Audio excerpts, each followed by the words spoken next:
எண்களுக்கு இடையே உள்ள தர்க்கவியல் தொடர்பை கொண்டு விடுபட்ட எண்ணை கண்டுபிடிக்க. முதல் படத்துல பாருங்க, மொத்தம் நமக்கு 5 எண்கள் கொடுத்திருக்காங்க. இதுல சுற்றி உள்ள 4 எண்களை பயன்படுத்தி நடுவுல இருக்கக்கூடிய 5வது எண்ணை கண்டுபிடிக்க முயற்சி பண்ணலாம்.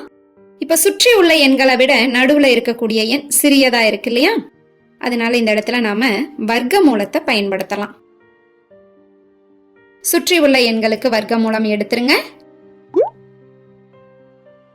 விடையா கிடைச்ச எண்களை எல்லாம் கழிச்சிருங்க. நமக்கு கிடைக்கக்கூடிய எண் 13. இதுதான் நடுவுல இருக்கா? சோ இதே அமைப்பை இரண்டாவது படத்துக்கும் பயன்படுத்திக்கலாம். சுற்றியுள்ள எண்களுக்கு வர்க்க மூலம் எடுத்துருங்க. விடையா கிடைச்ச எண்களை எல்லாம் கழிச்சிருங்க. நடுவுல இருக்கக்கூடிய எண்ணான 8 கிடைச்சிருக்கா? அப்ப இதே அமைப்பை மூன்றாவது படத்துக்கும் பயன்படுத்திக்கலாம். சுற்றியுள்ள எண்களுக்கு வர்க்க மூலம் எடுக்கலாம். விடையா கிடைச்ச எண்களை எல்லாம் கழிச்சிருங்க. நமக்கு கிடைக்கக்கூடிய எண் 17.